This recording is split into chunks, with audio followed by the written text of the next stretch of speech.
నమస్కారం ఘంటారావానికి స్వాగతం. ముందుగా ప్రధానాంశాలు. దేశవ్యాప్తంగా అమృత్ మహోత్సవ్కు శ్రీకారం. సబర్మతి ఆశ్రమం వద్ద ప్రారంభించనున్న ప్రధాని.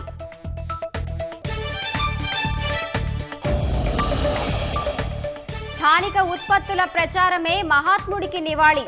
Vocal for local tag line తో పోస్టు చేయాలన్న మోదీ.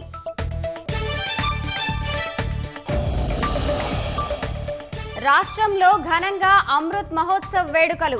హైదరాబాద్ లో సీఎం, వరంగల్లో ప్రారంభించిన గవర్నర్.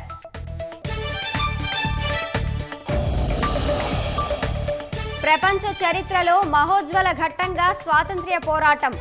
గాంధీ స్ఫూర్తితోనే తెలంగాణ ఉద్యమం సాగిందన్న కేసీఆర్. మంగళ్యాన్ నుంచి బుల్లెట్ రైలు వరకు దేశం ఎంతో పురోగతి. సాంకేతిక రంగంలో భారతీయులే కీలకమన్న గవర్నర్.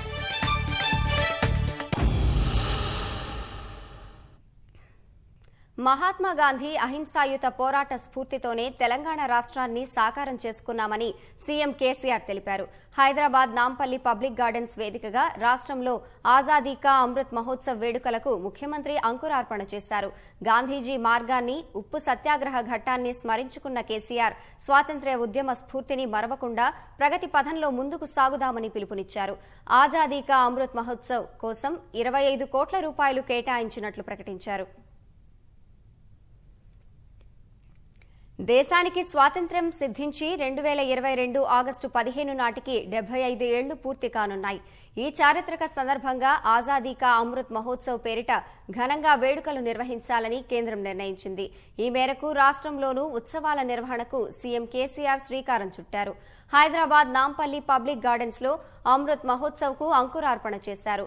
జాతీయ పతాకం ఆవిష్కరించి ఉత్సవాలను ప్రారంభించారు.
ప్రపంచ పోరాటాల చరిత్రలోనే భారత స్వాతంత్ర ఉద్యమానిది మహోన్నత ఘట్టమని సీఎం వ్యాఖ్యానించారు. భారతీయుల్లో గాంధీ నింపిన స్ఫూర్తిని, రగిల్చిన చైతన్యాన్ని కేసీఆర్ గుర్తు చేశారు. మహాత్ముడి ఆశయాలు ఎంతో మందికి ప్రేరణగా నిలిచాయన్నారు. ఉప్పు సత్యాగ్రహం దేశాన్ని ఏకం చేసిందని సీఎం వ్యాఖ్యానించారు. గాంధీతో పాటు హైదరాబాద్ ముద్దుబిడ్డ సరోజినీ నాయుడు దండియాత్రలో పాల్గొన్నారని తెలిపారు.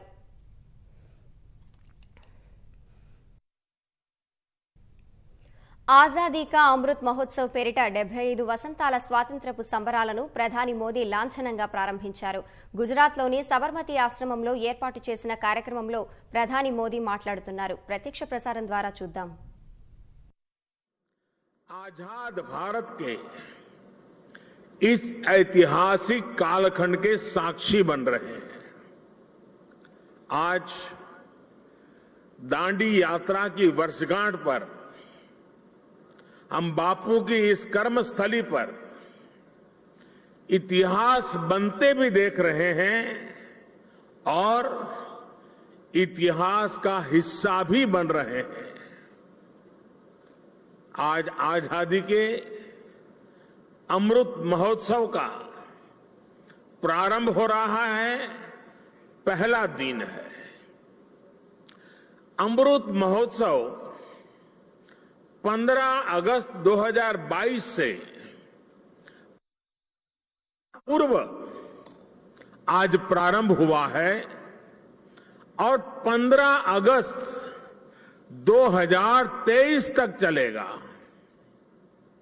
हमारी यहां मान्यता है कि जब कभी ऐसा अवसर आता है तब सारे तीर्थों का एक साथ संगम हो जाता है।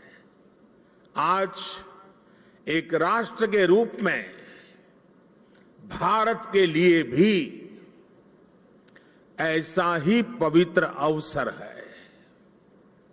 आज हमारे स्वाधीनता संग्राम के कितने ही पुण्य तीर्थ, कितने ही पवित्र केंद्र साबरमती आश्रम से जुड़े रहे हैं। स्वाधीनता संग्राम की पराकाष्ठा को प्रणाम करने वाली अंडमान की सेल्यूलर जेल, अरुणाचल प्रदेश से एंग्लो एक साथ इस अमृत महोत्सव का श्री गणेश हो रहा है। ऐसा लग रहा है जैसे आजादी के असंख्य संघर्ष, असंख्य बलिदानों का और असंख्य तपस्याओं की ऊर्जा पूरे भारत में एक साथ पुनर्जागृत हो रही है। मैं इस पुण्य अवसर पर बापू के चरणों में अपने श्रद्धा सुमन अर्पित करता हूं। मैं देश के स्वाधीनता संग्राम में अपने आप को आहूत करने वाले, देश को नेतृत्व देने वाली सभी महान विभूतियों के चरणों में आदरपूर्वक नमन करता हूं, उनका कोटि कोटि वंदन करता हूं। मैं उन सभी वीर जवानों को भी नमन करता हूं जिन्होंने आजादी के बाद भी राष्ट्र रक्षा की परंपरा को जीवित रखा, देश की रक्षा के लिए सर्वोच्च बलिदान दिए, शहीद हो गए। जिन पुण्य आत्माओं ने आजाद भारत के पुनर्निर्माण में प्रगति की एक एक ईंट रखी, 75 वर्ष में देश को यहां तक लाए, मैं उन सभी के चरणों में भी अपना प्रणाम करता हूं। साथियों, जब हम गुलामी के उस दौर की कल्पना करते हैं जहां करोड़ों करोड़ लोगों ने सदियों तक आजादी की एक सुबह का इंतजार किया, तब ये एहसास और बढ़ता है कि आजादी के 75 साल का अवसर कितना ऐतिहासिक है, कितना गौरवशाली है।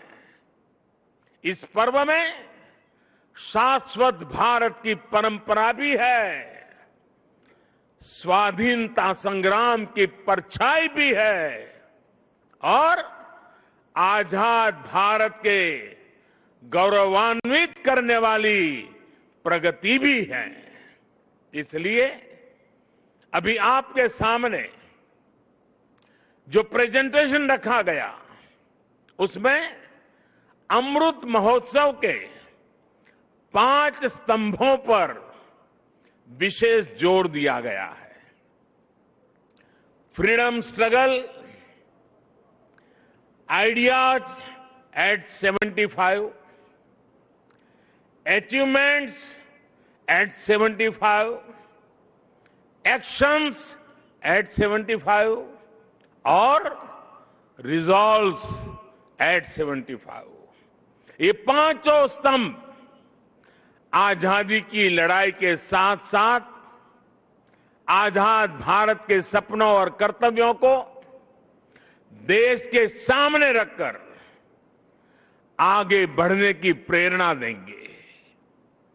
इन्हीं संदेशों के आधार पर आज अमृत महोत्सव की वेबसाइट के साथ चरखा अभियान और आत्मनिर्भर इंक्यूबेटर को भी लॉन्च किया गया है।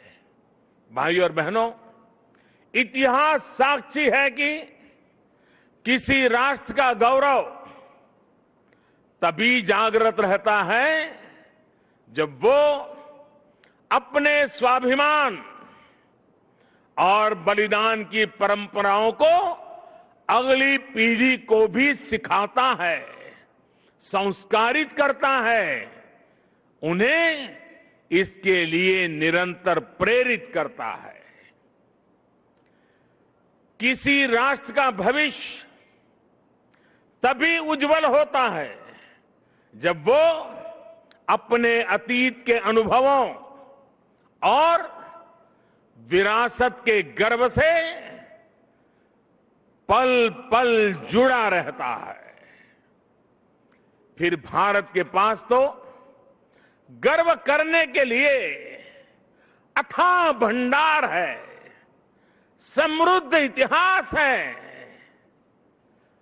चेतनामय सांस्कृतिक विरासत है।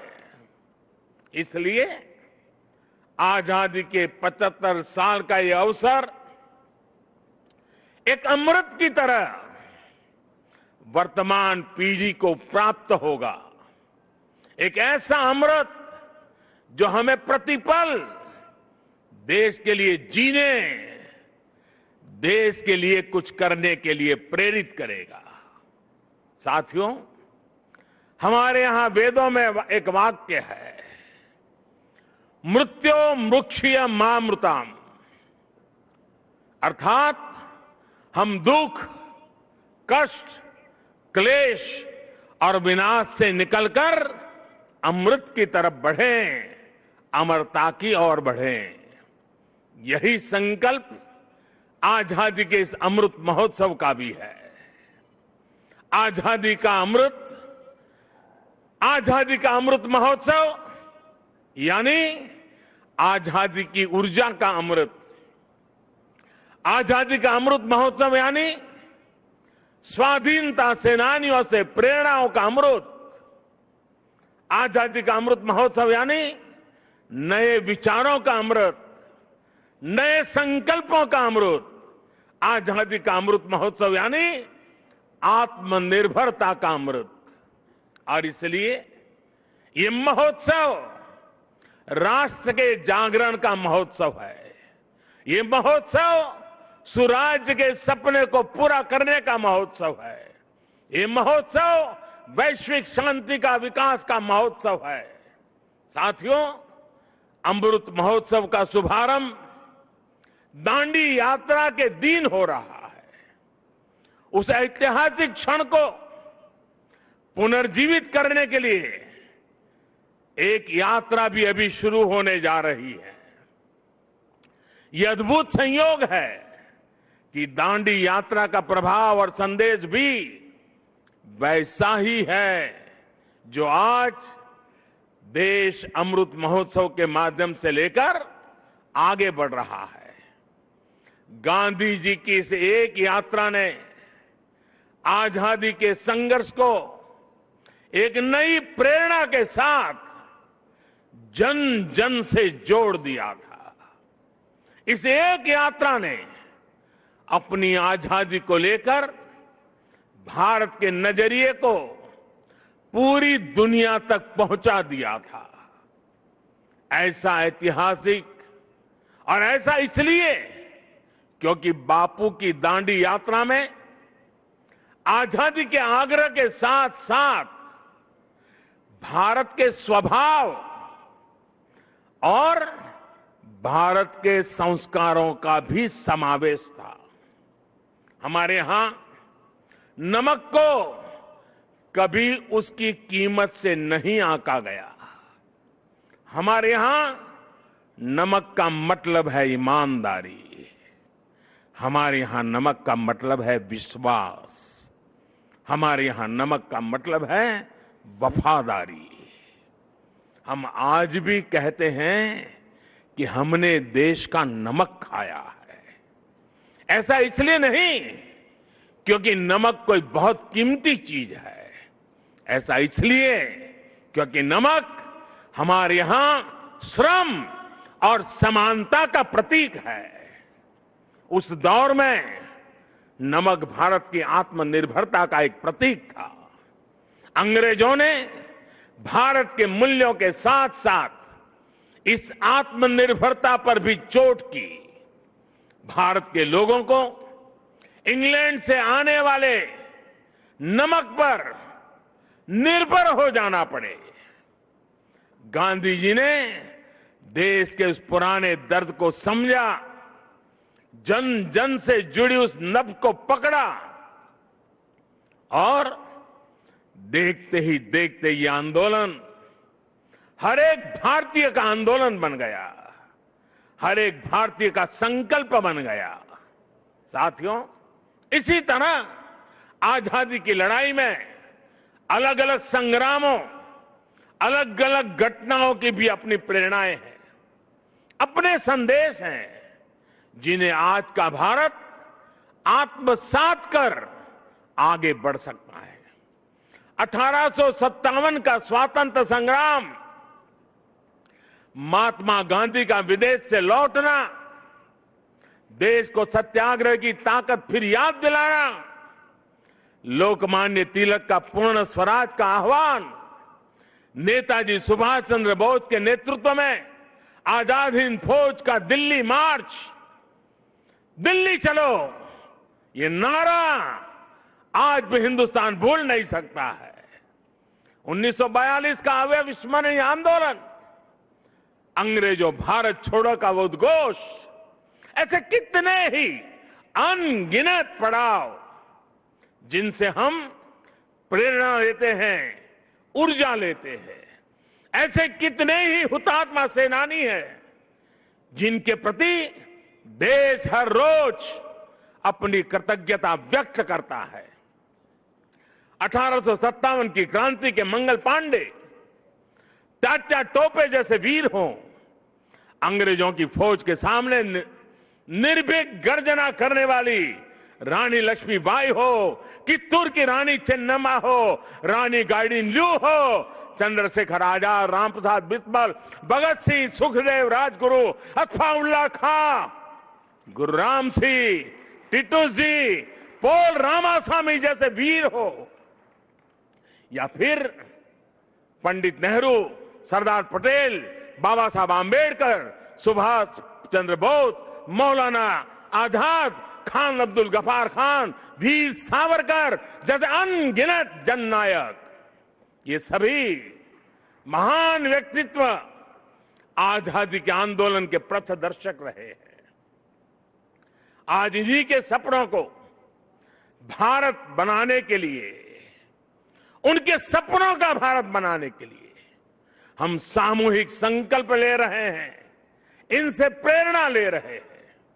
साथियों, हमारे स्वाधीनता संग्राम में ऐसे भी कितने आंदोलन हैं, कितने ही संघर्ष हैं जो देश के सामने उस रूप में नहीं आए जैसे आने चाहिए थे। ये एक एक संग्राम, संघर्ष अपने आप में भारत की असत्य के खिलाफ सत्य की सशक्त घोषणाएं हैं। ये एक एक संग्राम भारत के स्वाधीन स्वभाव के सबूत है। ये संग्राम इस बात का भी साक्षात प्रमाण है कि अन्याय, शोषण और हिंसा के खिलाफ भारत की जो चेतना राम के युग में थी, महाभारत के कुरुक्षेत्र में थी, हल्दी घाटी की रणभूमि में थी, शिवाजी के उद्घोष में थी, वही शाश्वत चेतना, वही अदम्य शौर्य भारत के हर क्षेत्र, हर वर्ग और हर समाज ने आजादी की लड़ाई में अपने भीतर प्रज्वलित करके रखा था। जननी जन्मभूमिश्च स्वर्गादपि करियसी, ये मंत्र आज भी हमें प्रेरणा देता है।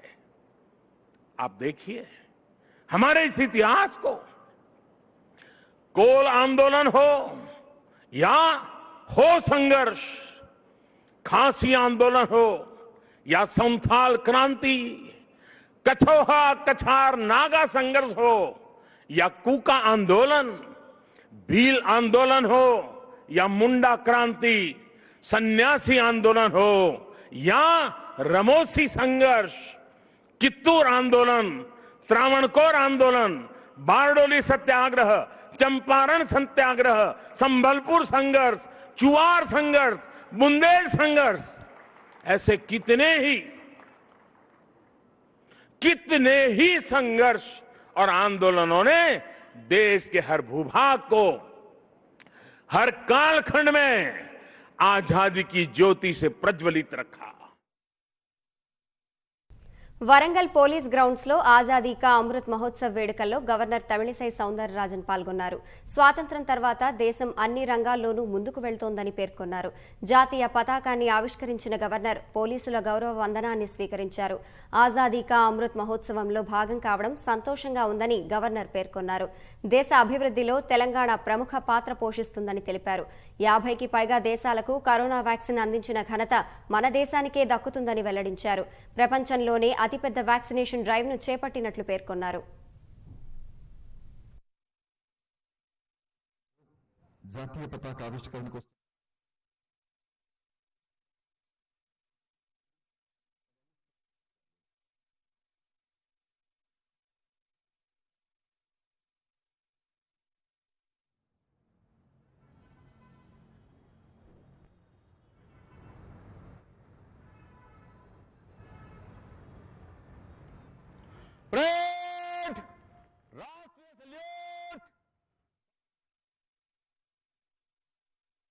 వరంగల్ ప్రజలందరికీ శుభాకాంక్షలు. It gives me an immense pleasure to be part of this historic celebration, Azadi Ka Amrit Mahotsav, which means everlasting memories of freedom struggle. As the entire nation celebrates this momentous occasion, I take pride in eulogizing the glorious era of independent India from the soil of Telangana, which has a major partnership now in the country's progress. India has not only endured its wrath but also showed a new direction to the world by developing, producing and supplying indigenous vaccines to combat the virus.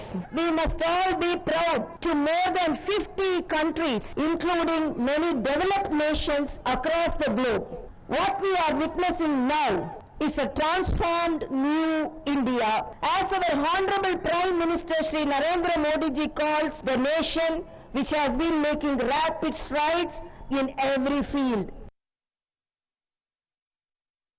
Tirumala Shri Venkateswara స్వామిని high court ప్రధాన న్యాయమూర్తి justice Hima Kohli దర్శించుకున్నారు. ఆలయ అధికారులు ఆమెకు స్వాగతం పలికి స్వామివారి దర్శనం కల్పించారు. అనంతరం హిమా కోహ్లీ ప్రత్యేక పూజలు చేశారు. తొలుత పద్మావతి అతిథి గృహానికి చేరుకున్న ప్రధాన న్యాయమూర్తికి టీటీదే అదనపు ఈవో ధర్మారెడ్డి స్వాగతం పలికారు. అనంతరం ఆమె సేవా సదన్ అన్నప్రసాద భవనాన్ని సందర్శించారు. సౌకర్యాలపై భక్తులతో మాట్లాడారు.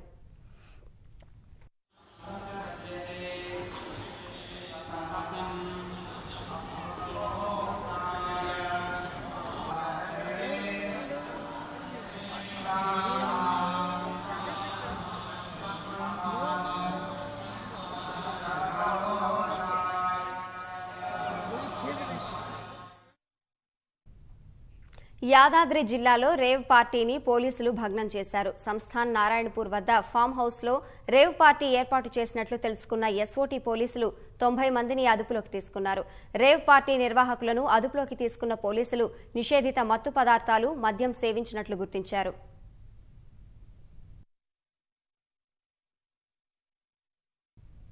సిద్దిపేట జిల్లా కొమురవెల్లి మల్లికార్జున స్వామి ఆలయ బ్రహ్మోత్సవాలు అంగరంగ వైభవంగా కొనసాగుతున్నాయి. మహాశివరాత్రిని పురస్కరించుకుని శుక్రవారం స్వామివారి పెదపట్నం ఘనంగా నిర్వహించారు. సుమారు 3 గంటలకు పైగా ఒగ్గు పూజారులు పంచవర్ణాలతో పెద్ద పట్నాన్ని వేశారు. రాత్రంతా జాగారాలు చేసిన భక్తులు ఈ పట్నాన్ని తొక్కేందుకు పోటీపడ్డారు. మొదట పూజారులు ఉత్సవ విగ్రహాలను తీసుకుని పట్నం దాటారు. అనంతరం భక్తులను అనుమతించడంతో ఒక్కసారిగా పట్నంలోకి దూసుకురావడంతో తోపులాట జరిగింది. సంక్రాంతి తర్వాత వచ్చే మొదటి ఆదివారం నుంచి ప్రారంభమైన ఈ బ్రహ్మోత్సవాలు ఉగాది వరకు జరగనున్నాయి.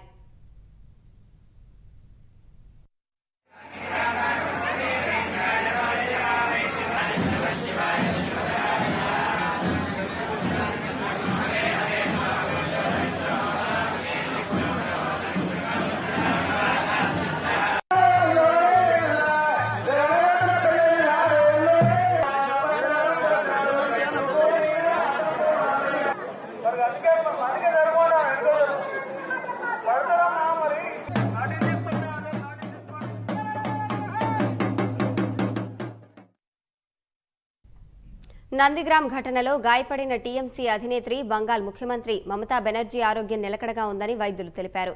చికిత్సకు ఆమె స్పందిస్తున్నారని చెప్పారు. ప్రస్తుతం ఆమె కోల్కతాలోని ఎస్ఎస్కేఎం ఆసుపత్రిలో చికిత్స పొందుతున్నారు.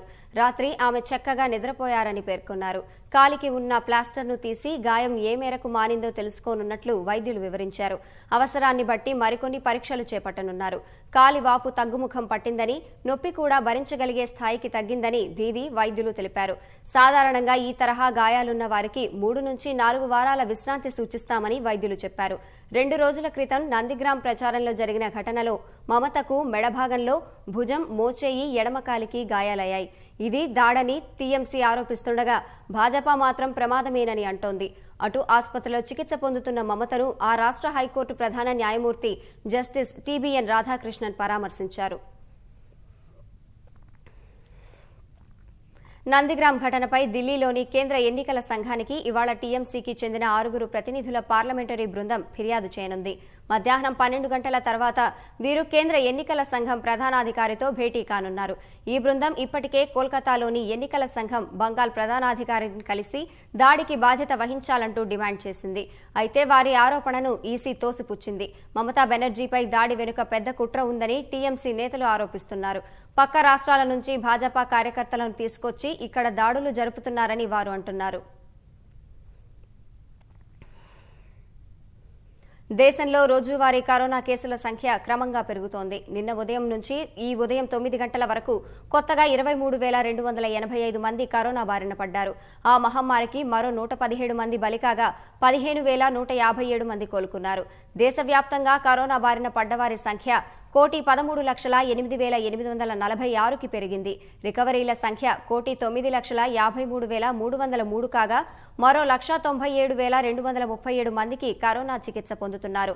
ఇప్పటి వరకు దేశంలో కరోనాకి బలైన వారి సంఖ్య 1,58,306 అయ్యింది.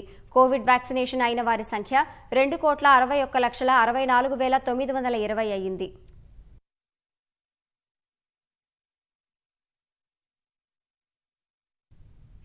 కోవిడ్ మహమ్మారి విషయంలో ఎవరూ అలసత్వం వహించొద్దని, ఇంకా ముప్పు తొలగిపోలేదని కేంద్రం హెచ్చరించింది. రోజువారీ కేసుల్లో పెరుగుదల నమోదవుతున్న వేళ ప్రభుత్వం ఈ మేరకు సూచించింది. దేశంలో రోజువారీ కేసులు పెరుగుదల చూస్తుంటే, మరీ ముఖ్యంగా మహారాష్ట్రలో పరిస్థితి చూస్తే ఆందోళనగా ఉందని నీతి ఆయోగ్ సభ్యుడు వీకే పాల్ అన్నారు.